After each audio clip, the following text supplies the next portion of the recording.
Guys, எல்லாருக்கும் காலை வணக்கம். இன்றைக்கி மார்கழியோட 3வது நாள். என்ன கோலம் போடுறதுனே எனக்கு தெரியல. ரொம்ப நேரமாக யோசிச்சுட்டு இருந்தேன். அதுக்கப்புறமா சிம்பிளாக போட்டுடலாம் அப்படின்னு சொல்லிட்டு இந்த கோலத்தை போட்டிருக்கேன். இன்றைக்கி நான் ஓம் சக்திக்கு மாலை போடுறதுனால கலர் அடிச்சிருக்கேன். ஏன்னா அம்மனுக்கும் இன்றைக்கி நாங்கள் சாமி கும்பிடுவோம். நான் 4வது வருஷமாக மாலை போடுறேன். ரொம்பவே சந்தோஷமாக இருக்குது நான் இந்த வருஷம் மாலை போடுறது.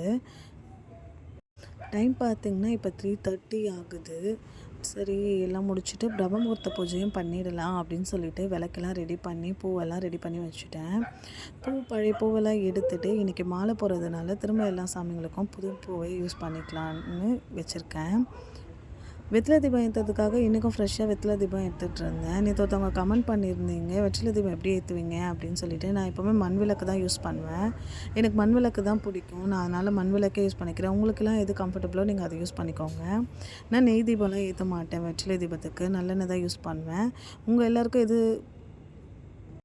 எது கம்ஃபர்டபுளோ அதே யூஸ் பண்ணிக்கோங்க. நான் விளக்கு ஏற்ற ஆரம்பிச்சிட்டேன். கரெக்டாக மணி இப்போ பார்த்திங்கன்னா 4:30 மணி ஆகுது. சரின்னு எல்லா விளக்கும் ஒன்று ஒன்றா ஏற்ற ஆரம்பிச்சிட்டேன். நேற்று பார்க்கவே விளக்குலாம் பயங்கர ஃப்ரெஷ்ஷாக இருந்தது. ஆனால் இன்றைக்கி அந்த அளவுக்கு இல்லை. சரின்னு சொல்லிவிட்டு நான் எல்லா விளக்கும் ஏற்ற ஆரம்பிச்சிட்டேன். ஒரு விளக்கும் ஏற்றும் போதும் இன்றைக்கி மாலை போடுறத பற்றி மட்டும்தான் யோசிச்சுட்டு இருந்தேன். எப்படி மாலை போட போகிறோம், எத்தனை மணிக்கு போகணும் அப்படி மட்டும் தான் யோசிச்சுட்டு இருந்தேன்.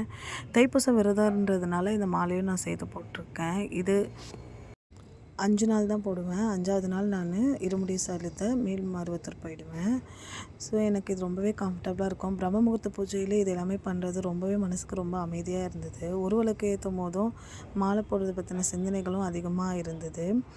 இன்றைக்கி வேலுக்கு அபிஷேகம் பண்ணி வேலுக்கும் பூஜைலாம் பண்ணியாச்சு. எல்லாம் விளக்கம் ஏற்றி வச்சுட்டு பூஜைகளும் செய்யும் போது மந்திரங்களும் சொல்லியிருந்தேன்.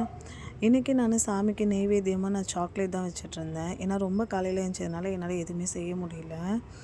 வேலுக்கு அபிஷேகம் பண்ணும் போதே பூ அலங்காரமும் பண்ணிட்டேன். வேலுக்கு இன்றைக்கி மஞ்சள் அபிஷேகம் பண்ணியிருந்தேன். மாறல் சொல்லலாம் அப்படின்னு சொல்லிட்டு இருந்தேன். ஆனால் எனக்கு டைம் பத்தலை. நான் கோவிலுக்கும் போகணுன்றதுனால நான் மாறல் சொல்ல முடியல. மருவத்தூருக்கு மாலை போடுறதுனால ஓம் சக்தி மந்திரங்கள் மட்டும் இன்றைக்கி நான் சொன்னேன். ஓம் சரவணபவன மந்திரமும் சொன்னேன். அதுக்கப்புறம் கந்த சஷ்டி பாராயணம் பண்ணேன்.